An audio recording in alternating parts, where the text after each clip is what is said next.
Je vous propose qu'on commence. Bonsoir à tous. Pour me présenter rapidement, moi je suis Léa, je suis responsable média chez Profil Public. Alors avec Profil Public, on s'est lancé un défi. C'est celui de réenchanter le recrutement du secteur public et pour ça, on a lancé une plateforme, profilpublic.fr, qui est une plateforme à mi-chemin entre un site média pour redorer un petit peu l'image du secteur public et montrer à la fois les métiers et les projets innovants qu'on peut y trouver et une plateforme de recrutement pour aider les candidats à trouver le job qui leur correspond et aussi pour aider les organisations du service public à développer leur attractivité RH et ce qu'on appelle la marque employeur. Tu peux passer la slide, Maëlle. Du coup, voilà ce que je disais. L'idée, c'est plutôt de couper les micros pour qu'on puisse avoir un échange clair. Par contre, n'hésitez pas à laisser vos caméras, à vous renommer et surtout à poser vos questions dans le chat pendant les échanges parce que ça, à la fin, on dédiera un temps aussi à vos questions pour pouvoir y répondre. Et l'idée, ça reste quand même d'avoir des échanges interactifs. Donc, n'hésitez surtout pas à participer dans le chat. On prendra bien évidemment les questions à l'issue des échanges. Et je vais laisser désormais la parole à Maëlle qui va vous présenter un petit peu le programme ambassadeur profil public et la thématique de ce soir. Bonjour à tous. Je me présente, je suis Maëlle Blanchard et je fais partie du programme ambassadeur profil public. On est une communauté de 11 étudiants ou jeunes diplômés qui organisons une fois par mois une webconférence sur des sujets assez transverses, toujours en lien avec justement le réenchantement du recrutement dans le secteur public. Pour me présenter, moi, personnellement, je suis diplômée depuis peu de Sciences Po Rennes et je suis actuellement chargée de mission à la direction des services aux demandeurs d'emploi de Pôle emploi. Voilà. De poser parce que... Oui, il faut bien penser à couper le micro. Ce soir, la webconférence sera sur le sujet des métiers de la justice, le secteur ou même le service public de la justice de manière très générale. Donc, bien sûr, les métiers en lien avec le droit, mais on ne va pas se restreindre uniquement à cela. Évoquer tout l'éventail des opportunités professionnelles qui sont proposées par le secteur public de la justice. Pourquoi choisir ce secteur? Quelles sont ses singularités? Quelles sont également les voies d'accès? Est-ce que c'est via concours ou est-ce qu'il y a d'autres voies d'accès? Et puis évoquer également tous les grands défis de la justice de demain. Alors, notre intervenante sera Claire Multot, que je vais laisser prendre la parole pour se présenter. Bonsoir et merci. Merci Maëlle, merci Léa. Moi, je suis Claire Multot. Juste pour que vous puissiez comprendre déjà ce soir d'où je vais parler, juste rapidement vous dire deux, trois mots sur mon parcours, même si ce n'est pas ce qu'il y a de plus intéressant de ce qu'on va se dire ce soir. Moi, j'ai une licence de droit public, j'ai un master de droit public européen. Et puis, je suis arrivée au sein de la fonction publique un peu par hasard après mes études en tant que contractuelle, en CDD. Et puis, je travaillais à l'université dans l'enseignement supérieur. Et puis, mes collègues à l'époque m'ont dit, mais il y a des concours, il faut que tu passes des concours. Donc, j'ai passé des concours. Et puis c'est comme ça que je me suis retrouvée à occuper des fonctions de cadre très rapidement, 6 mois après ma sortie de master. J'ai fait 8 ans, j'ai travaillé pendant 8 ans dans l'enseignement supérieur, en université ou à l'EHESS où j'étais chef du service juridique. Et puis ensuite, j'ai rejoint, il y a 5 ans maintenant, le ministère de la Justice, à la DRH, où j'occupe des fonctions de chef de bureau, RH. Et donc, j'ai une vision aujourd'hui assez transverse des missions du ministère de la Justice, des métiers et des évolutions à venir sur les différents profils et opportunités. Donc, l'objectif pour moi ce soir, c'est de pouvoir échanger avec vous sur les éventuelles opportunités et perspectives que nous, on sera en capacité d'offrir. Voilà. Alors, très bien. Merci beaucoup pour cette pour cette présentation. Et donc, on va commencer tout de suite avec une première question un peu introductive.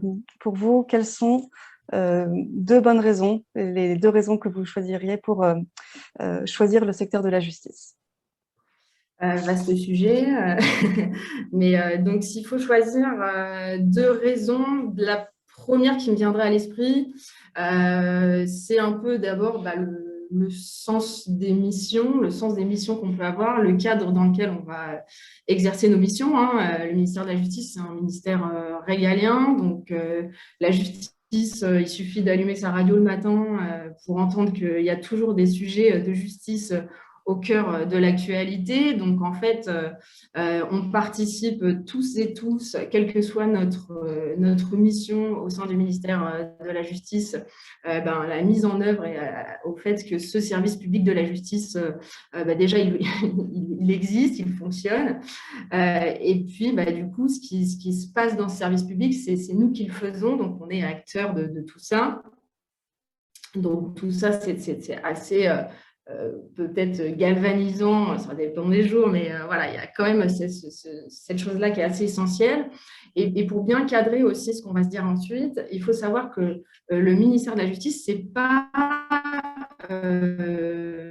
que les services judiciaires. On fait souvent un raccourci entre justice et services judiciaires, alors qu'en réalité, des services judiciaires, mais c'est également l'administration pénitentiaire, donc l'ensemble des établissements prisons qui sont sur l'ensemble du territoire français, et puis aussi les services de protection judiciaire de la jeunesse, donc pour les jeunes, les mineurs délinquants. Juste pour vous situer un peu ça très très rapidement, en termes d'activité, parce que c'est foisonnant. Les services judiciaires, en 2020, c'était 1,4 million de décisions prises en matière de justice civile. C'était 240 000 affaires en matière de justice administrative et 1,8 million d'auteurs qui ont été inculpés en matière pénale. Donc, ce sont des chiffres qui sont assez considérables. Pour l'administration pénitentiaire, il y a 83 000 personnes qui sont écrouées, donc 71 000 qui sont détenues, et il y a 132 000 mineurs qui sont suivis dans le cadre de la justice des mineurs. Donc, vous voyez, c'est une activité qui est foisonnante, et donc tout ça, c'est au cœur de nos métiers. Et puis, si je veux donner une deuxième raison, je dirais que c'est un ministère qui est en pleine mutation. Le service public, on le critique souvent, on est souvent, c'est très souvent, on dit la justice est très lente, on entend très régulièrement ce type de propos. Il y a eu des condamnations de la France pour un certain nombre de retards dans les procédures pénales, etc., et judiciaires. Donc, voilà, il y a une volonté de réforme. Il faut savoir que au cours de ce mandat politique, il y a un engagement, en tout cas, du gouvernement qui est, en tout cas, au niveau des chiffres, parlant, c'est-à-dire que le budget de la justice en 5 ans a augmenté de 24%. Il y a eu 6 500 emplois qui ont été créés. Donc, il y a une volonté, en tout cas, de donner à la justice des moyens matériels et humains de se transformer. Et donc, il y a une volonté réelle de simplifier les procédures et l'organisation de la justice, vraiment d'améliorer le quotidien, et on part probablement de loin, parfois, notamment dans certaines juridictions, d'améliorer le quotidien des professionnels, en fait, de la justice et du droit. Et puis aussi, il y a la volonté de protéger les victimes, de penser à la finalité qui est comment on améliore la protection des victimes, comment on lutte de manière plus optimale contre la délinquance et comment on prévient du coup les récidives. Donc, il y a vraiment ces deux enjeux, ces deux raisons-là aujourd'hui de choisir le ministère de la Justice. Moi, si je devais dire retenir deux raisons, c'est vraiment le sens des missions, et puis parce que, en fait, aujourd'hui, voilà, il y a une réelle mue qui est en train de s'opérer. Et du coup, pour nous, en tant qu'acteurs du ministère de la Justice, on vit ces transformations. Il y a des réorganisations. Je ne dis pas que tout est simple sur les transformations des organisations. Maintenant, c'est intéressant, nous, de questionner et nos environnements de travail et nos modes de travail. On aura l'occasion d'en reparler, je pense, mais d'aller vers plus de dématérialisation en termes dans nos outils de travail, mais aussi dans la manière dont on gère nos rapports aux usagers du service public de la justice, en fait. Voilà. Donc, je pense que tout ça, ça participe d'un ensemble assez motivant. Très bien. Effectivement, donc deux bonnes raisons, à la fois le sens et le fait aussi d'être dans un environnement stimulant, le fait de pouvoir être acteur de cette mutation. Et justement, pour un peu dans le prolongement de cette réponse, quel est l'éventail des opportunités professionnelles qui sont offertes actuellement dans le ministère de la Justice ou dans le secteur public de la justice de manière générale? Quels sont les métiers qui sont recherchés de manière générale? Quelles sont les opportunités que des étudiants ou des personnes en reconversion pourraient rechercher? Alors, je dirais que déjà, on recrute tous les profils. On recrute tous les profils, on recrute tous les métiers et on offre des postes à tous les niveaux de recrutement. Concrètement, ça veut dire, qu'est-ce que ça veut dire? Donc, ça veut dire, on a tous les métiers, évidemment, de la justice. Alors, les métiers de la justice, c'est le raccourci dont je parlais un peu précédemment, c'est-à-dire qu'on va avoir des métiers de magistrats, des greffiers, des directeurs de services de greffe, et puis plein de personnels administratifs aussi qui travaillent dans les services judiciaires. Donc, pour faire vivre les tribunaux, vous avez de l'agent d'accueil, des chauffeurs, vous avez des gens qui vont préparer les salles matériellement, et puis après, vous avez tous les gens qui vont travailler sur les dossiers, les magistrats, les greffiers, directeurs de services de greffe. Il y a des niveaux de recrutement donc, qui sont variables en fonction du métier choisi. On voit que globalement, ces métiers-là, les métiers justice, cœur de justice, sont des métiers avec des profils forcément juridiques, avec des concours assez exigeants au recrutement. Et puis, en revanche, qui offrent des formations avec des temps de formation qui varient, mais qui sont parfois très importants, notamment, je pense aux magistrats, ou un magistrat aujourd'hui qui est recruté, sorti de master, sorti d'école, recrutement officiellement Bac+4, il y a une formation rémunérée de 2 ans et demi, donc ce qui est quand même assez important et assez considérable. C'est-à-dire que l'idée, c'est quand même de donner aux agents qui rentrent dans le service public de la justice d'avoir les clés utiles pour pouvoir prendre ces fonctions et pouvoir être opérationnel et avoir pris une pleine connaissance de l'environnement professionnel dans lequel demain il va être amené à exercer. Donc, il y a à peu près, en termes d'effectifs, on a à peu près 35 000 emplois dans les services judiciaires. Donc, vous voyez un peu les opportunités que ça peut ouvrir. Et puis, on a, nous, ce qu'il faut savoir, c'est que le gros des effectifs, le gros des emplois au ministère de la Justice et dans l'administration pénitentiaire, il y a environ 42 000 personnes qui travaillent dans l'administration pénitentiaire. Là encore, c'est pareil. Vous avez tous les niveaux de recrutement.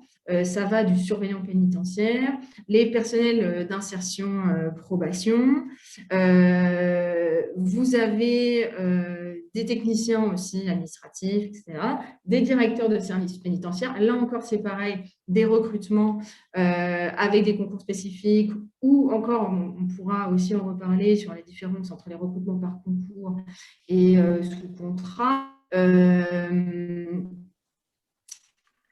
Là encore, c'est des opportunités dans toute la France avec tous les types de métiers. On a aussi des professions type à la direction de la protection judiciaire de la jeunesse, des psychologues, des assistants de service social, des profils d'éducateurs, de directeurs d'établissements. Donc, vous voyez, il y a tous ces métiers-là qui sont des métiers, ce qu'on appelle, nous, en fait, des professions, les métiers de la justice. Et puis après, alors ça, c'est la partie professionnelle de la mise en œuvre de nos politiques publiques. Et puis, on a tous les gens qui sont dans les fonctions support. Alors ça, c'est un peu tous ceux qui sont un peu invisibles dans notre société. C'est que, par exemple, aujourd'hui, vous êtes, alors pour ceux qui sont déjà ici présents et qui sont déjà en poste dans les administrations, ils savent bien ce que ça représente. Si vous êtes étudiant, par exemple, vous êtes aujourd'hui dans une école ou dans une université ou une école, c'est une énorme administration avec des centaines, voire parfois des milliers de personnes qui travaillent. Mais en fait, il n'y a pas que les personnes qui font le secrétariat de votre master ou de votre licence, envers qui vous avez parfois des regards un peu critiques. Il n'y a pas que ces gens-là. C'est tout, c'est des services RH concrètement. On a des communicants, on a des services de com, on a des informaticiens, on a des juristes aussi dans les services support, des gens qui font, comme moi, de la RH, des financiers, des budgétaires. Vous voyez, il y a un champ possible qui est très, très grand. Et il y a les questions de recrutement. Après, il y a des questions de formation. Ce qu'il faut savoir, c'est que, quels que soient les niveaux de recrutement ou de formation, on a des possibilités de formation professionnelle une fois recrutés qui sont aussi très importantes et des passerelles entre les différents métiers. Voilà.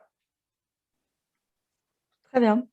Eh ben, également, toujours un peu dans le prolongement de cette réponse, je pense que vous avez déjà commencé un peu à l'évoquer, c'est justement quels sont les types d'institutions et les différents environnements de travail dans lesquels on peut travailler, toujours en lien avec le service public de la justice, puisque, comme vous le disiez, ce n'est pas uniquement les personnes qui travaillent dans le tribunal, c'est tellement d'autres services, tellement d'autres organismes en lien justement avec le secteur public de la justice. Alors là c'est effectivement, donc on va avoir des environnements de travail qui vont être complètement différents. Déjà, il va y avoir, moi je dirais qu'il y a peut-être deux types d'environnements un peu majeurs. Si je fais un découpage, je dirais qu'il y a l'administration centrale, c'est-à-dire en gros les Parisiens au siège, et les agents qui sont dans ce qu'on appelle les services déconcentrés, c'est-à-dire vous êtes dans les établissements qui sont, donc on a des établissements sur l'ensemble du territoire français, dom-tom compris, et également on a quelques postes à l'étranger. Donc l'environnement, il est vraiment lié au domaine d'activité dans lequel vous allez exercer, c'est-à-dire est-ce que vous êtes dans les services judiciaires? Si vous êtes dans les services judiciaires, est-ce que vous travaillez à la Cour de cassation? Est-ce que vous travaillez en cour administrative, en cour d'appel, pardon? Est-ce que vous travaillez dans un tribunal de proximité ou dans des maisons d'accès au droit ou des choses comme ça? Donc, vous avez aussi un rapport, soit vous êtes tourné dans un service qui est tourné plutôt vers le fonctionnement des autres services ou vers des partenaires institutionnels, ou est-ce que vous choisissez de travailler dans un environnement où en fait vous allez être en lien direct avec des usagers?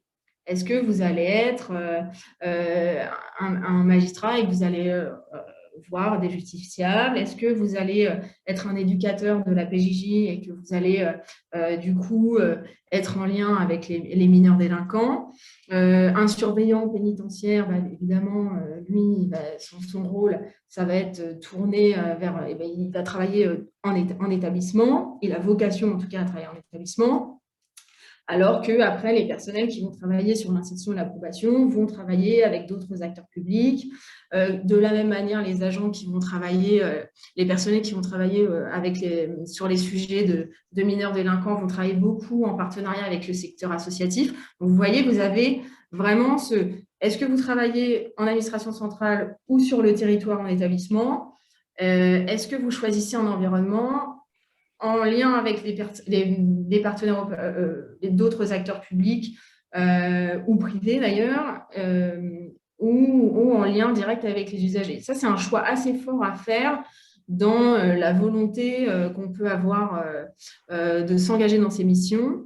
Et puis après, peut-être casser un peu une image, c'est on peut être dans des services ou support, c'est-à-dire que moi, par exemple, je fais des RH, mon but, c'est de faire en sorte que les autres services, ça fonctionne bien, que leurs équipes soient complètes, qu'on puisse être réactif, qu'on puisse s'adapter, répondre à leurs besoins, qui sont nombreux, qui sont multiples. Mais en fait, moi, les justiciables, je ne les vois pas, les jeunes délinquants, je ne les vois pas, et les détenus, je ne les vois pas, clairement. Il n'empêche que tout ça, ça participe d'un ensemble. Et que si nous, on n'intervient pas pour doter les services des effectifs attendus, eh bien, le reste ne fonctionne pas non plus. Donc voilà, on est un maillon de la chaîne, chacun à notre échelle, mais tout le monde est important et c'est déterminant pour la réalisation des missions. Et après, c'est vrai que sur les environnements choisis, c'est pareil, l'échelle de l'environnement, est-ce que on travaille dans un environnement qui est à très grande échelle? Est-ce qu'on est dans un service où on gère des politiques macro ou très éloignées du terrain? Est-ce qu'on est dans un service où on arrive où il y a 50 personnes? Ce n'est pas la même chose que de faire le choix d'aller rejoindre une équipe où il y a 5 personnes. Ça, en général, vous le savez d'entrée au niveau des... Alors, sortie concours, il y a des affectations souvent subies. Alors, c'est pareil, il faut relativiser sur la première affectation sortie concours qui est parfois subie. La vie est longue, la carrière est longue. Ensuite, vous aurez toutes les possibilités de choisir où vous avez envie de travailler. Donc, il faut prendre un peu de distance avec, si vous ne rentrez pas en CDD ou en CDI, prendre un peu de distance avec les premières affectations, même si on peut entendre qu'on est recruté de plus en plus tard et que du coup, on a une vie et que ça crée il y a un équilibre à trouver avec notre vie personnelle, mais voilà, il y a ça. C'est une contrainte qu'il faut intégrer d'entrée quand on rentre dans le service public et qu'on fait le choix de passer des concours. Très bien. Eh ben, on en parlait un petit peu tout à l'heure en parlant d'une bonne raison de rejoindre le secteur public de la justice, c'était le sens qu'on pouvait y trouver. Et donc, ça m'amène un peu à cette question. Quelles sont les valeurs phares du service public de la justice qui sont un peu communes à tous les métiers que vous avez pu évoquer jusqu'à maintenant? Bon, c'est assez engageant comme, comme réponse. Des valeurs phares, je dirais qu'il y a quand même un souci d'exemplarité, déjà parce qu'on s'appelle ministère de la Justice et qu'il y a quand même une volonté globale dans toutes les réformes qui sont engagées d'aller vers plus de transparence et plus de réactivité.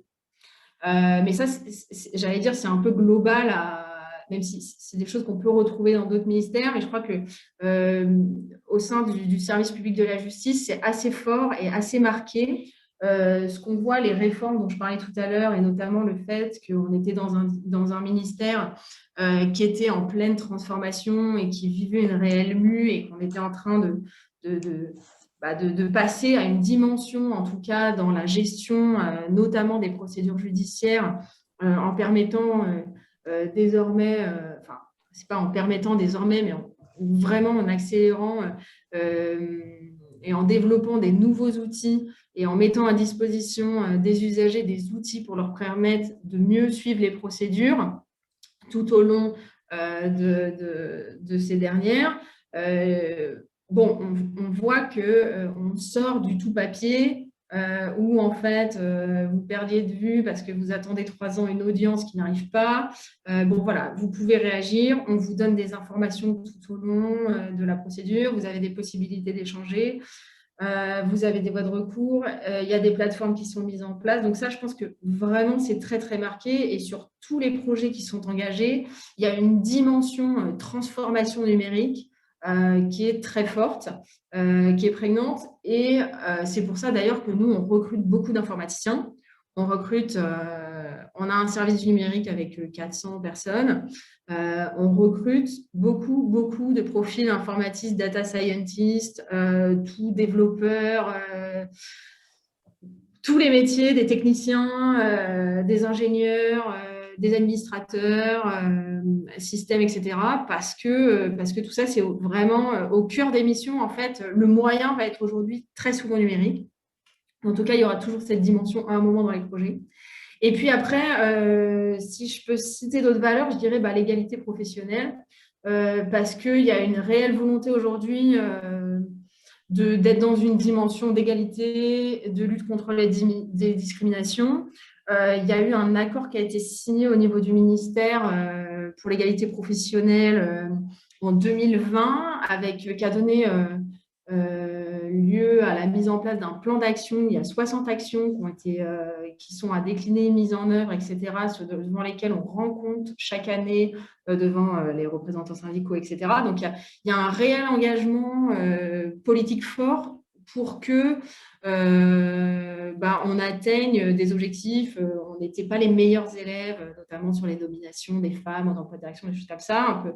Et puis en termes d'égalité salariale, etc., de corriger tous les petits biais qu'on pouvait avoir en gestion. Donc, vraiment, ça, c'est quelque chose qui est assez fort. Et le ministère est aussi en cours de labellisation pour obtenir le label diversité. Et c'est la même chose. Ça donnera lieu à la mise en place d'actions très, très concrètes et qui seront réelles et qui seront visibles pour tous les agents du ministère. On soit en phase de recrutement, comme pour les agents déjà présents. Donc, c'est des choses qui ne sont pas que théoriques. Je pense que de la même manière que parfois on fait du greenwashing ou des choses comme ça, je pense que là, il y a quand même, maintenant en tout cas, on rend compte annuellement des avancées devant les représentants du personnel. Donc, il y a vraiment quelque chose qui est enclenché pour ne plus être dans le constat récurrent et avancer sur ces questions-là. Et ça, c'est plutôt positif. Et je pense que c'est plutôt bien perçu par l'ensemble, en tout cas, des personnels du ministère. Voilà. D'accord. Alors, la prochaine question, alors ça se rapproche un petit peu de aussi ce qu'on a un peu évoqué en début de conférence avec l'accession par des concours. Justement, vous parliez parfois d'affectation subie à la suite des concours, mais est-ce que c'est uniquement par concours qu'on peut rentrer au sein du ministère de la Justice? Est-ce qu'il y a d'autres voies d'accès possibles pour quand même travailler dans ce secteur? Ouais. Alors, la réponse, elle va être très simple. Elle va être non. Non, comme souvent, en fait, dans la fonction publique, il y a un peu une éternelle légende où il faut absolument passer des concours pour rentrer à la fonction publique. Alors, aujourd'hui, la plupart des nouveaux agents publics, ils rentrent dans la fonction publique par contrat, hein, comme dans le secteur privé. Comme quand vous êtes recruté dans une entreprise, vous rentrez en CDD ou en CDI même, parfois directement, sur des métiers qui peuvent être en tension. Ça arrive qu'on recrute directement en CDI. Donc, il y a beaucoup d'opportunités professionnelles qui sont offertes.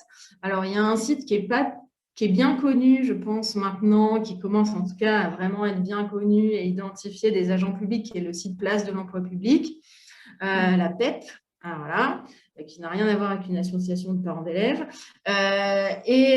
Du coup, ce site Place de l'emploi public, c'est normalement le site référence pour l'ensemble des ministères et même des 3 fonctions publiques, normalement hospitalière, territoriale et État. L'ensemble des postes, normalement, sont publiés sur cette plateforme. Donc, il y a énormément d'offres d'emploi qui sont publiées tout au long de l'année sur ce site. Donc, vraiment, tous ceux qui sont intéressés par des postes au ministère de la Justice ou dans la fonction publique, vraiment, je vous invite à consulter ce site parce que c'est vraiment le site référence. Après, on a aussi des apprentis, des stagiaires, tout ça. Donc, il y a des concours, évidemment. Les concours, après, là, il faut, pour chacun des concours, il y a des calendriers. Alors, les concours, ils sont par principe annuels. Maintenant, on a les concours pour les personnels administratifs. Tous les personnels des fonctions support, donc les cadres, sont recrutés par la voie des instituts régionaux d'administration. Maintenant, les concours ont lieu 2 fois par an. Donc ça, c'est un petit peu plus réactif. Mais sinon, par principe, pour les autres statuts, les autres métiers, les concours pour les postes de titulaires sont accessibles par concours qui ont lieu simplement une fois par an. Donc voilà, c'est une contrainte. C'est comme plein de choses dans la fonction publique, il y a des moments où il faut accepter. Ça évoluera peut-être. Pour l'instant, c'est comme ça. Déjà, donc, les instituts régionaux d'administration, c'est aussi une belle opportunité pour notamment des jeunes diplômés. Vous êtes formé, alors maintenant c'est 6 mois de formation, puis ensuite vous êtes directement affecté dans un ministère. Et ensuite, vous êtes en stage pendant 6 mois avant d'être titularisé. Mais du coup, potentiellement, à la sortie des instituts régionaux d'administration, vous avez des postes sur tout type de fonction support. Et les postes de cadre dans la fonction publique, il faut voir qu'ils sont très variés et vous pouvez avoir des postes de juriste dans tout type de secteur. Donc, il faut, quand on fait des formations juridiques, notamment, alors moi j'ai fait une formation juridique de droit public et j'ai fait droit européen, et quand je suis sortie, je me suis dit, je travaille dans les institutions européennes, donc c'était le Parlement européen, des choses comme ça. Puis j'étais partie là-dedans, puis en fait après je me suis rendu compte qu'il y avait plein d'autres choses dont on m'avait jamais parlé, et qu'en fait il faut réfléchir à, en fait, le droit c'est un moyen et c'est pas une finalité. Et donc en fait, il faut pas confondre le moyen et la finalité. Du coup, on fait pas du droit pour faire du droit en fait. Donc, maintenant, c'est qu'est-ce que j'ai envie de faire, dans quel environnement j'ai envie de travailler. Est-ce qu'il y a des thématiques qui m'intéressent? Parce qu'en fait, faire du droit, ça veut tout et rien dire. Demain, vous pouvez faire des statuts, vous pouvez travailler dans l'environnement, vous pouvez travailler chez nous avec sur des thématiques très précises de postes de juristes en administration centrale, par exemple, ou même en service déconcentré, pour aider les services sur des choses de mise en œuvre, pour de l'expertise juridique. Voilà. En fait, vous allez retrouver des métiers du droit sur des choses aussi très, très, très thématisées. Et puis, vraiment en étant là en expert et en soutien. Alors évidemment, quand on est junior, on sait bien qu'on recrute quelqu'un qui va être adaptable, mais qui ne va pas nous apporter son expertise et qui va nous apporter la technicité d'un junior. On va y aller progressivement. Mais en tout cas, il y a la possibilité au ministère de la Justice d'avoir des postes, soit sur les métiers de la justice, mais aussi des postes de juristes sur des thématiques autres et qui ne sont pas vraiment des métiers du droit au sens strict, mais qui permettent quand même de s'amuser avec des questions juridiques au quotidien. Voilà. C'est très intéressant à rappeler tout ça, effectivement, le fait que à la fois le secteur public, de manière générale, n'est pas accessible uniquement par concours, et le fait aussi que le droit n'est pas une finalité en soi. En général, c'est plutôt un moyen pour accéder ensuite à d'autres, justement, à des thèmes qui nous intéressent. Alors, on parlait tout à l'heure du fait que le secteur public de la justice était en pleine mutation actuellement, et donc ça m'amène un petit peu à poser la question, quels sont justement les projets phares qui sont en cours actuellement dans le secteur public de la justice? En quoi est-ce qu'ils s'inscrivent dans la thématique plus générale de la transformation de l'action publique? Voilà, quels sont les projets phares de manière générale? Il y en a plein. Il y en a plein. Donc, je pense que ce qui est assez emblématique, j'ai un peu évoqué ça tout à l'heure, mais je pense que c'est quand même tout ce qui est transformation numérique sur les services judiciaires. L'idée, c'est que maintenant, désormais, il y a des plateformes en ligne donc pour suivre les procédures tout au long de leur durée. Il y a des plateformes justice.fr, des choses qu'on a en plus avec bien pensé, assez simple, où en fait il y a une accessibilité, il y a beaucoup d'informations qui sont mises à disposition des justiciables, des usagers. Il y a une volonté de créer, de mettre à disposition des outils simples d'accès pour que en fait on puisse s'en saisir et que en fait finalement on redonne aussi, c'est un peu l'idée de l'usager acteur comme on a aujourd'hui. Donc nous, quand on est un agent, on est un peu acteur de notre carrière. Donc en fait, il y a un peu cette idée-là aussi, c'est qu'en fait, il y a des moments, en fait, nous, en tant que citoyens, on a des questions et on n'a pas besoin d'aller passer 1 heure au téléphone ou d'aller attendre 1 heure devant un service public parce que déjà, on n'a pas le temps d'y aller et qu'on a notre vie et que... Alors qu'en fait, on a l'impression que notre question est très simple. Donc l'idée, c'est de faciliter la vie des justiciables en se questionnant sur qu'est-ce qu'on met à disposition en termes d'informations et en termes d'outils pour que, en fait, finalement, quand on vient à la rencontre de notre service public et des agents du service public, eh ben, il y a une plus-value qui soit apportée, soit parce qu'il y a une technicité, soit parce qu'il y a une expertise, parce que le premier niveau d'information, en fait, il est réglé par le numérique. Je pense que c'est un gros enjeu du numérique qui est bien intégré au ministère de la Justice, c'est que aujourd'hui, le premier niveau d'information, on a la volonté de le donner.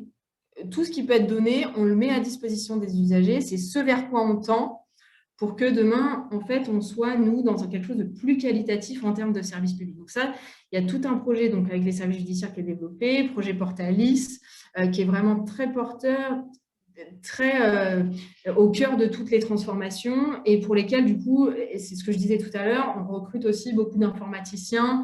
Ce n'est pas le seul projet, hein, il y en a plein. Et ça, il y a des projets qui sont visibles et puis il y a tous ceux qui ne sont pas visibles. C'est-à-dire qu'en fait, on réforme aussi tous les outils des magistrats, on réforme les modes de travail, de suivi en interne. On met à disposition, nous, on a par exemple côté RH, un SIRA, un système d'information RH assez ambitieux, assez en pointe par rapport à d'autres ministères.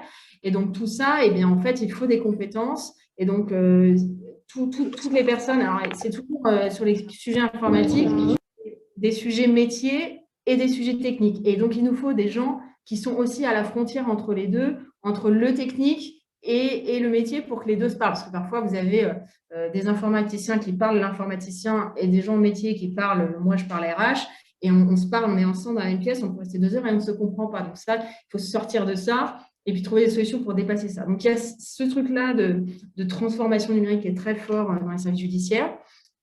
Pour l'administration pénitentiaire, il y a un énorme projet de création de places de prison. Donc concrètement, on construit des prisons. Il y a un plan pénitentiaire qui est fixé pour 2027 où on va vers plus 15 000 places de prison, en prison, dont en 2022, je crois, c'est 7 000 places qui seront livrées, soit mis en chantier, soit livrées pour augmenter les capacités d'accueil en détention. Donc, parce qu'on le sait, il y a un problème de fond hein, de surpopulation carcérale. Donc, il y a 2 solutions. Un, on crée des places en prison supplémentaires. Je dis prison, c'est un terme générique. 2, eh bien, on développe les peines alternatives. On revoit en fait les peines pour éventuellement en fait décider que peut-être que l'incarcération n'est pas la condamnation la plus adaptée, notamment parce qu'on est toujours dans une logique de réinsertion aussi. On pense à la suite, qu'est-ce qu'on fait? C'est pas que aller en prison, c'est la prison, pourquoi faire? Pourquoi il y a cette sanction-là? Voilà, et puis ce côté protection judiciaire de la jeunesse, il y a des grands projets, il y a une ordonnance de la réforme pénale des mineurs qui est entrée en vigueur en septembre 2021. Et donc, du coup, maintenant, il y a tout l'accompagnement à la mise en œuvre, le renforcement aussi côté protection judiciaire de la jeunesse, beaucoup de travail des associations. Il faut savoir qu'il y a beaucoup de choses qui sont faites par le service du ministère de la Justice, mais pour le coup, côté... donc, il y a des établissements hein, pour mineurs délinquants. Je pense que tout le monde aujourd'hui a connaissance de ce type d'établissement, de près ou de loin, mais en tout cas, on sait que ça existe. Et puis, en fait, il y a un gros travail qui est fait de maillage avec les tissus associatifs locaux pour qu'il y ait un suivi aussi et un accompagnement plus complet des jeunes délinquants. Voilà. Ok, donc, effectivement, beaucoup de projets. Ça nous amène, je pense qu'on a déjà plus ou moins répondu à cette question, mais ça nous amène aussi à cette question, justement, quels sont les grands enjeux de la justice de demain? Donc, on parlait tout à l'heure de la transparence, d'une meilleure accessibilité. Est-ce que vous en avez d'autres à évoquer avec nous? Oui, ça rejoint tout ça, évidemment. Je pense que de toute façon, il y a une volonté globale de d'avoir un service public qui soit le plus fonctionnel possible, c'est-à-dire qu'on améliore à la fois le fonctionnement de l'institution et en même temps, on améliore le fonctionnement de l'institution pour que finalement notre justice, elle soit plus rapide et plus efficace.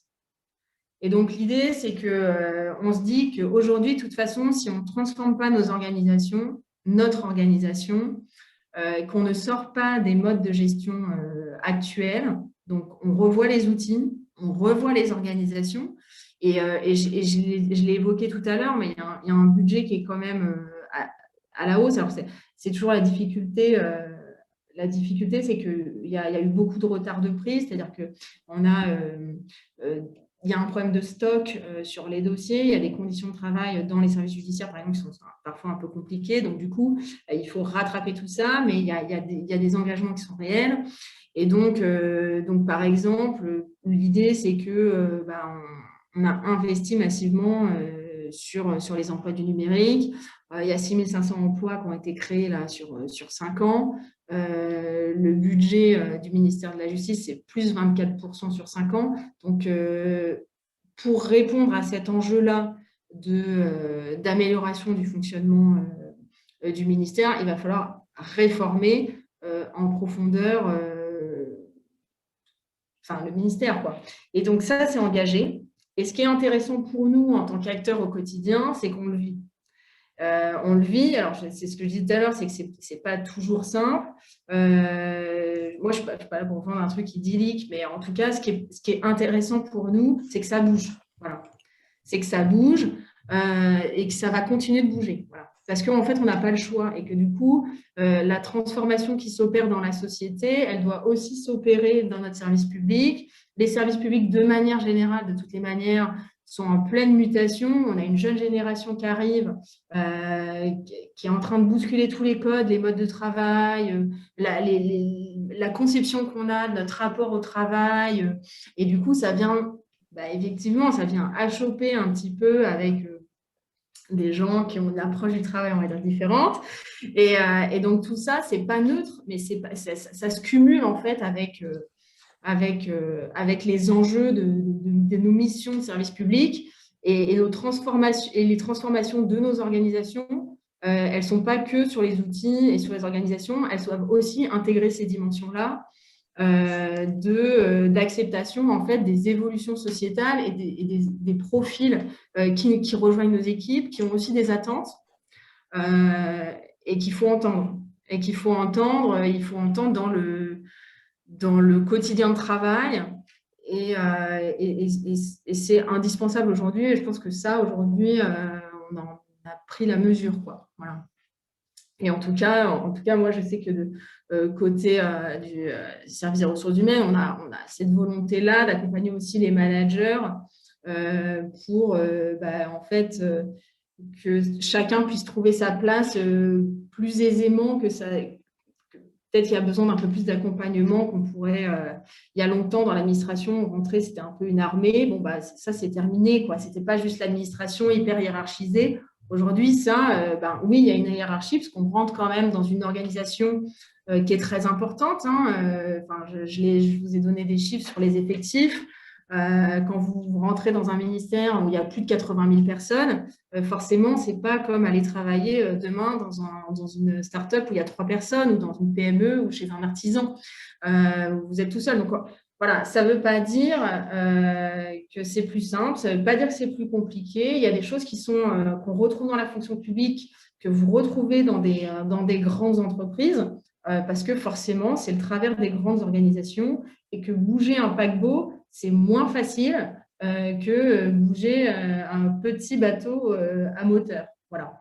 Et donc, voilà, c'est QFD, on va y arriver, on y arrive, mais il y a des choses qui prennent un peu plus de temps et ce temps, il est aussi parfois nécessaire parce que ce qu'il faut voir, c'est que comme on travaille à des échelles qui sont très importantes, moi, quand j'écris des choses, si j'oublie une virgule, cette virgule, elle concerne potentiellement, je sais pas, des milliers de personnes, quoi. Donc, si je fais un truc qui concerne 5000 personnes, j'oublie une virgule, bon, bah, cette virgule, elle va peut-être faire passer à la trappe 500 personnes. Je dis n'importe quoi, mais voilà, vous avez compris l'idée. Donc, effectivement, le temps de la réflexion, le temps un peu long, le service public, il est là, il est stable, il continue. Et le but, c'est aussi que les institutions, elles continuent de fonctionner. Et il y a vraiment cette idée de continuité dans le fonctionnement des institutions qui est très fort. Et on l'a vu, hein, on sort d'une période de crise sanitaire. Bon, ben voilà, on peut faire un certain nombre de critiques vis-à-vis de l'État et des services publics. Il n'empêche que dans ces moments-là, on se rend compte aussi que finalement, ben, ça tient et ça fonctionne, et que même si c'est toujours imparfait, ça continue, quoi. Et donc ça, c'est très important. Voilà. Merci beaucoup pour cette réponse très complète. Alors, pour ma dernière question, avant de prendre les questions de la part des personnes qui écoutent cette discussion depuis bientôt 50 minutes maintenant. Donc, ma toute dernière question, ça sera vos conseils pour celles et ceux qui souhaitent s'engager justement dans le secteur public de la justice. Alors, j'aurais peut-être, je vais faire peut-être une réponse double. Déjà, peut-être dire, redire ce que j'ai dit tout à l'heure pour des profils plutôt étudiants, c'est-à-dire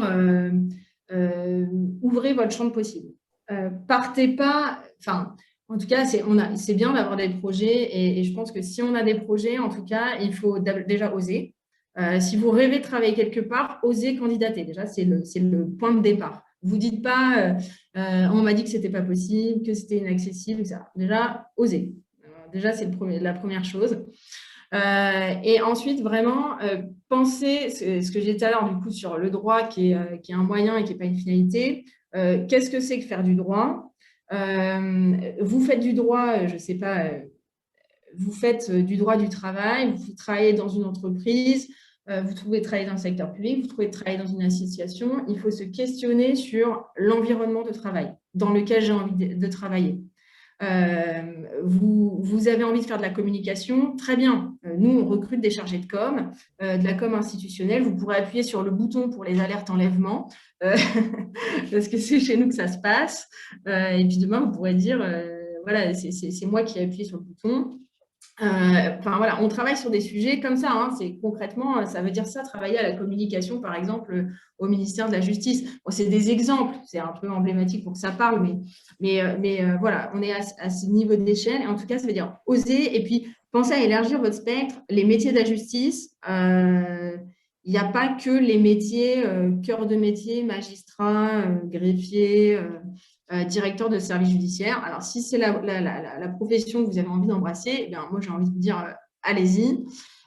Et puis, par contre, essayez aussi de voir si finalement, il faut réfléchir à se poser les bonnes questions, et ensuite, et vraiment être curieux, en fait, et ne pas hésiter à rencontrer des gens, aller taper à des portes dans votre réseau perso, ou à revenir vers moi après la conférence si vous avez des questions, pour qu'on ait un échange au moins téléphonique ou autre, pour se questionner, et pas être dans un… Parce que les études en France, c'est très… vous avancez sans vous laisser de temps de respiration, et puis un jour, vous travaillez depuis 10 ans, puis vous dites, mince, c'est pas ce que je veux faire. Et en fait, on ne vous a jamais demandé de vous questionner, à part on vous dit qu'est-ce que tu vas faire comme bac, et puis qu'est-ce que tu vas faire à la sortie du bac, et puis mince, il faut faire un choix, je fais des vœux, puis je suis affectée là. Donc voilà, bon, c'est un peu, c'est un système qui n'invite pas quand même à se poser des questions sur ses envies personnelles. Et ensuite, moi, je crois beaucoup à ce que si vous avez choisi un domaine d'études, ensuite, l'endroit dans lequel vous allez exercer peut vous offrir des possibilités multiples. Aujourd'hui, nous, on recrute des juristes. On a des juristes qui font pas du tout la même chose. S'ils sont dans nos directions législatives et qui font des textes et qui vont à l'Assemblée et qu'ils sont là pour défendre des textes et faire l'expertise, le soutien, etc., de support en fait au moment où il y a de la légistique, c'est pas du tout la même chose que des rédacteurs qui vont travailler sur des nouveaux textes sur la protection, sur la justice pénale des mineurs, par exemple. Donc voilà, et puis certains qui vont travailler sur l'expertise auprès des associations partenaires habilitées. Enfin voilà, vous avez ça, c'est très grand. Donc pensez à vous poser toutes ces questions sur dans quel environnement j'ai envie de travailler. Et puis ensuite, j'ai envie de dire une deuxième chose peut-être, c'est sur ceux qui sont déjà fonctionnaires et qui se poseraient la question de rejoindre le ministère de la Justice. Alors, le ministère de la Justice, il offre beaucoup d'opportunités. On offre beaucoup d'opportunités, on a beaucoup de postes, on a des postes dans toute la France et pour tous les profils. Je l'ai dit tout à l'heure, il y a le site Place de l'Emploi Public. Vraiment, je vous invite à le regarder. Et si à la fin, vous ne choisissez pas de venir au ministère de la Justice, ce n'est pas grave. En tout cas, il y a tous les postes. Rejoignez la fonction publique. Parce qu'en fait, il y a vraiment des belles carrières à faire. C'est-à-dire, aujourd'hui, vous avez des boulevards devant vous. Quelqu'un qui rentre en tant que… Enfin, moi, je suis rentrée en tant que cadre. Vous pouvez avoir des parcours peut-être avec des possibilités d'évolution comme vous aurez quasiment nulle part ailleurs. Vous pouvez vous réinventer, vous pouvez vous former, vous pouvez changer de métier en restant fonctionnaire sans perdre vos avantages et toujours, tout ce qui est acquis et vous ne le perdez pas. Donc, en fait, il y a assez peu d'environnements qui permettent cette évolution-là. Et ça, c'est quand même assez important. Le ministère de la Justice, sur toutes les fonctions support, on n'est pas dans les ministères qui sont ceux qui payent le plus, comme Bercy ou les affaires étrangères. En revanche, on est loin d'être ceux qui offrent le moins d'opportunités et qui payent le moins.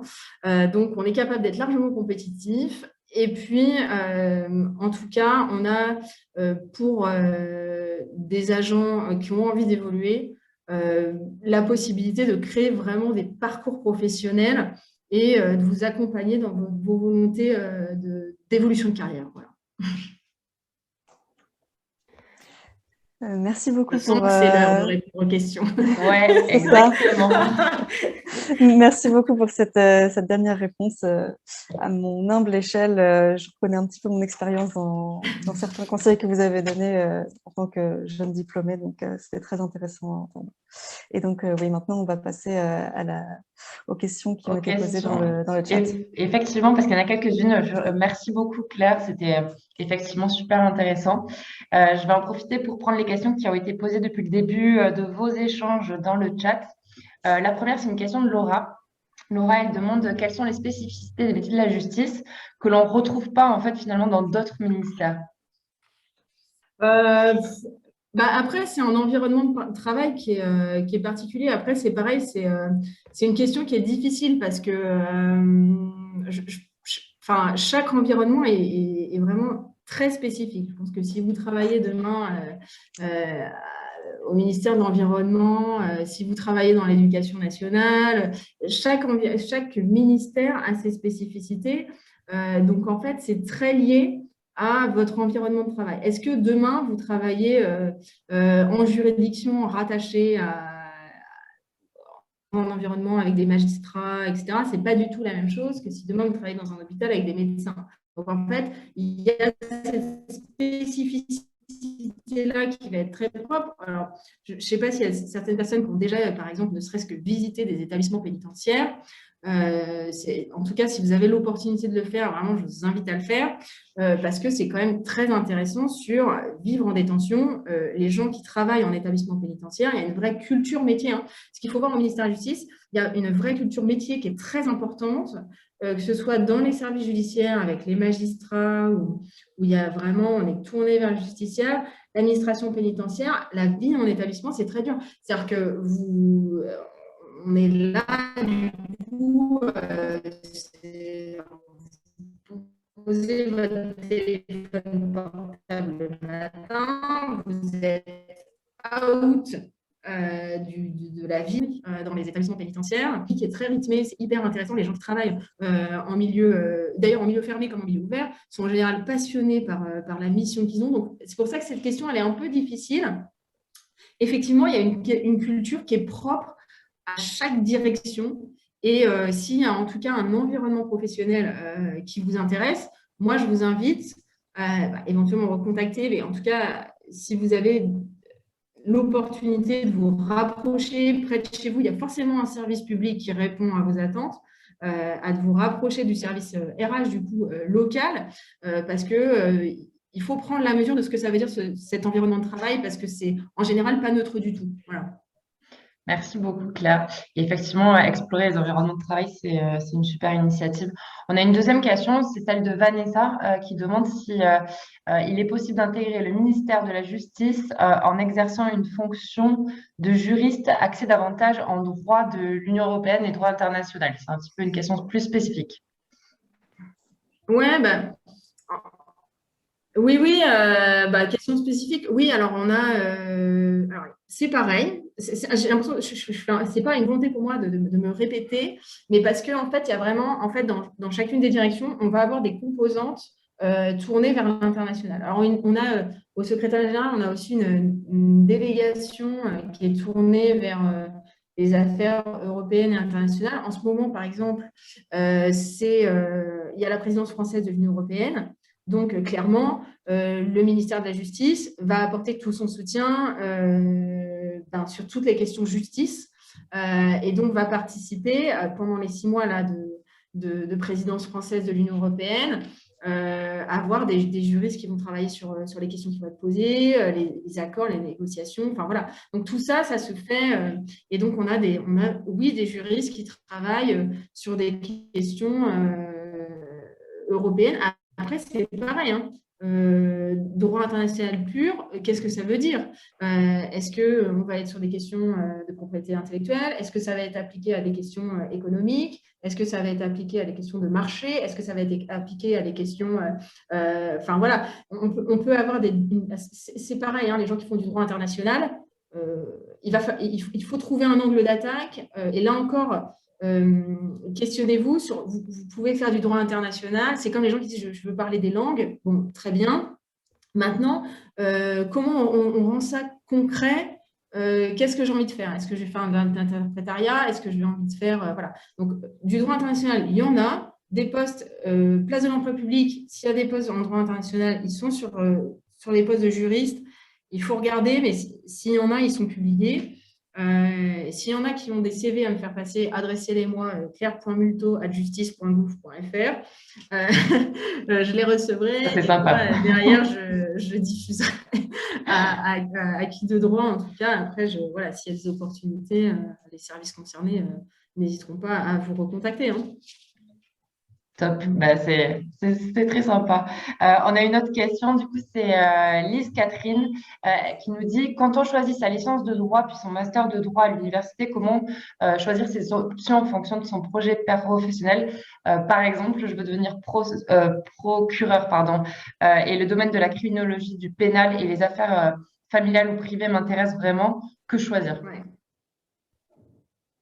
Bon, alors, moi, j'ai envie de dire, détendez-vous.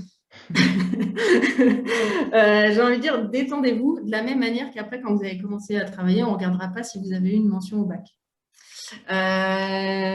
Voilà, de toutes les manières, peut-être que si du coup vous visez quelque chose de très précis, vous regardez le programme du concours. Vous regardez le programme du concours, c'est comme les fiches de poste, les programmes de concours, vous ne cocherez jamais toutes les cases. Vous allez avoir un temps de préparation de tous les concours où on va vous dire, bah voilà, il va falloir clairement bachoter, il va falloir se préparer au concours, se préparer aux matières, et il faut s'inscrire dans une dynamique où, de toutes les manières, il faudra assimiler un maximum de choses du programme. Bon, tout en sachant que c'est la roulette russe et que le jour des concours, vous ne savez pas sur quoi vous allez tomber. Réjouissance. Bon, alors ça, c'est la théorie. Le jeu des concours, c'est qu'on vous donne les règles du jeu. Vous avez le droit d'être d'accord ou pas d'accord. Maintenant, ce sont les règles du jeu.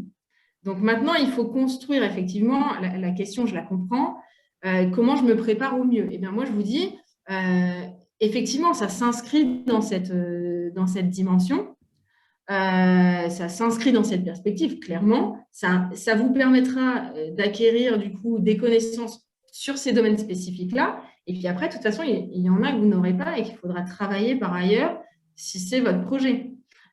Donc voilà, bon, choisissez vos options du mieux possible. Et du mieux possible, c'est vraiment, c'est pas le terme approprié parce que de toutes les manières, demain, vous avez des gens qui vont se préparer au concours qui n'auront pas du tout peut-être fait ces mêmes options que vous, et puis qui devront travailler d'autres matières, et puis qui devront travailler celles que vous avez préparées, et puis eux, ils auront fait d'autres trucs, ils auront pu à bosser. Donc voilà, c'est chacun va arriver avec ses atouts, et à la fin, il faudra se lancer et tout revoir. Donc de toutes les manières, vous verrez, mais le jour où vous passerez les concours, vous serez amené de toutes les manières, ce sera dans 2 ans, et vous serez obligé de tout revoir parce que vous aurez tout oublié, parce que le système des examens, vous bachotez, et puis 15 jours après, vous avez tout oublié. Donc, voilà, donc il faut, effectivement, c'est intéressant de construire son parcours, mais tout à l'heure, j'ai dit, on n'a pas de moment de respiration. Je pense que, bon, voilà, c'est comme ça, mais en tout cas, et puis vous le verrez, je ne sais pas si vous passerez les concours immédiatement après les masters. En tout cas, après, il y en a qui rentrent aussi en tant qu'assistant de justice, des choses comme ça, en tant que contractuel aussi dans les services judiciaires. Ce qui est un peu intéressant aussi, du coup, ça permet de découvrir l'environnement des services judiciaires en étant salarié, éventuellement pendant qu'on continue nos études, ça fait un petit contrat, voilà. Et c'est pas mal parce qu'on voit ce que c'est aussi de travailler avec des magistrats, donc on voit aussi leur travail, ça apprend aussi à rédiger. Donc il y a des choses comme ça qui peuvent être aussi intéressantes. Voilà. Donc je pense qu'il n'y a pas de mauvais choix. De toutes les manières, vous êtes sur la bonne voie, puisque là, vous êtes sur des choix d'options. Hein, donc c'est vraiment, on est dans le souci du détail. Mais voilà, peut-être la meilleure réponse, c'est qu'il n'y a pas de mauvais choix et que de toutes les manières, le chemin est long. Donc ne vous inquiétez pas de tout ça, c'est dans la bonne voie. Merci Claire. Et on a une autre question, c'est quelqu'un qui s'interroge par rapport un petit peu à l'actualité du moment, par rapport au Oui. budget du ministère, si justement Ouais. c'est quelque chose qui est contraignant par rapport au recrutement, est-ce que vous êtes en mesure de recruter? Est-ce que voilà, c'est la question qui est posée. Oui. Oui, on est en mesure de recruter. En fait, il y a pas mal de questions. Hein. Alors, on recrute, je l'ai dit, il y a un peu tous les métiers. Quand vous êtes à une échelle de 85 000 personnes, forcément, il y a une part de turnover. Donc, il y a des gens qui partent à la retraite, il y a des gens qui arrivent, donc, etc. Donc, outre les créations d'emplois, il y a un turnover naturel avec en plus toute la génération. Hein. On le sait, hein, c'est notre administration, mais c'est toutes les administrations.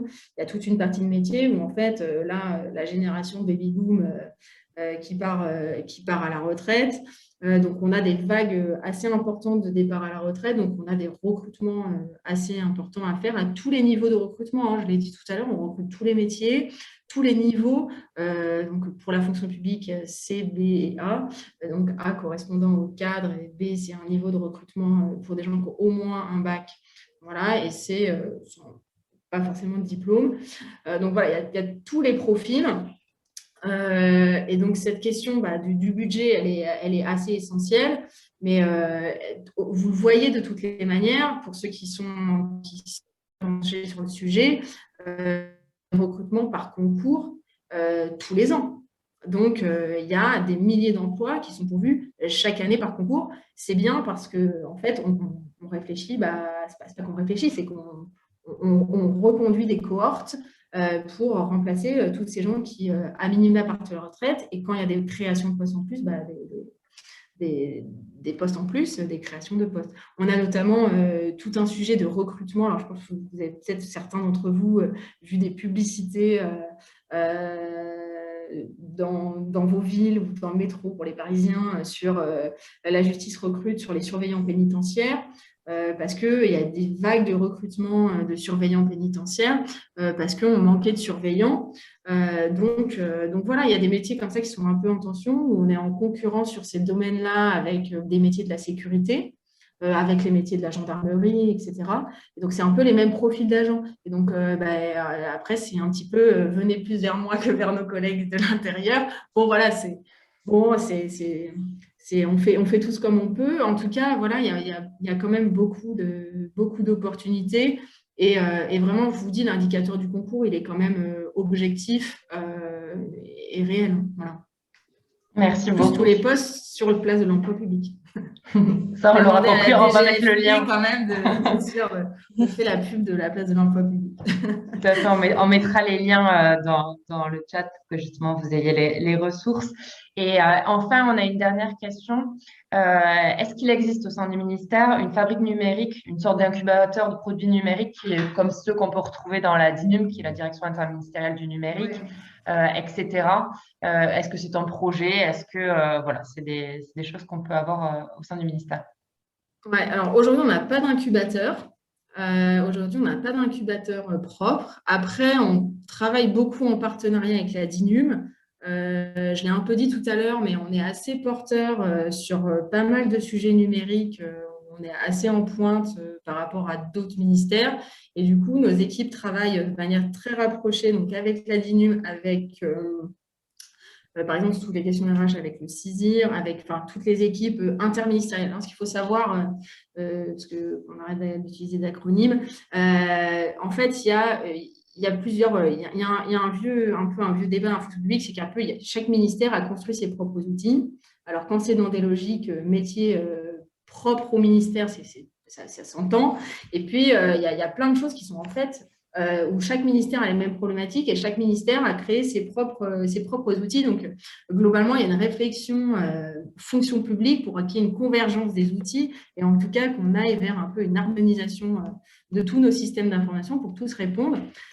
Donc, voilà, on n'a pas d'incubateur en propre. En revanche, on a plein de sujets numériques, de transformation numérique avec vraiment des enjeux très, très forts. Alors, j'en ai pas parlé aussi. On a des systèmes, on a des gros sujets de sécurité. On a un service de renseignement pénitentiaire, on a des systèmes d'interception d'écoute, on a des choses comme ça aussi sur les écoutes judiciaires. Enfin voilà, il y a tous ces services-là aussi de renseignement, on va dire, qui sont aussi aujourd'hui très importants, qui aussi se développent parce qu'on a accès à des nouvelles technologies, qu'on a de l'intelligence artificielle, on a des data scientists. Et donc, on est capable aujourd'hui de faire des choses assez folles et que moi-même, je ne comprends pas à titre personnel, mais en tout cas, je pense que je ne mesure pas la portée réelle et finale de tout ça. Enfin, en tout cas, je comprends les enjeux, mais techniquement, je ne maîtrise pas le sujet, donc je ne m'avancerai pas. Mais voilà, en tout cas, s'il y a des gens qui ont des profils informatiques, n'hésitez pas, franchement, à nous contacter parce qu'il y a vraiment tous les métiers du numérique qui aujourd'hui peuvent trouver leur place au sein des différents projets, que ce soit de sécurité nationale ou bien des sujets métiers, administration pénitentiaire ou service judiciaire. Merci beaucoup, Claire. Voilà, c'était la fin des questions. En tout cas, c'était super riche et merci beaucoup pour ces réponses. Maëlle, je te laisse peut-être présenter notre prochaine webconférence et conclure. Oui, en tout cas, je voulais conclure en remerciant chaleureusement Claire qui a vraiment répondu de manière très complète à toutes mes questions, puis les questions qui ont été ensuite posées par les personnes qui nous ont écoutés. Donc, c'était très intéressant. Merci beaucoup. Et puis, merci beaucoup aussi à Profil Public de m'avoir donné l'opportunité d'organiser cette conférence. C'était très intéressant également pour moi d'organiser cela. Et donc, pour la prochaine webconférence qui sera organisée par d'autres ambassadeurs de Profil Public, donc elle sera sur le thème de comment s'engager dans le service public quand on est jeune. Et elle aura lieu le 26 janvier à 18 h. Excellent sujet. Merci. Donc, on vous donne rendez-vous le 26 janvier. Et puis, pour information, cette webconférence était enregistrée. Donc, il y aura un replay qui sera disponible. Donc, n'hésitez pas aussi à le communiquer aux personnes à qui ça peut être utile.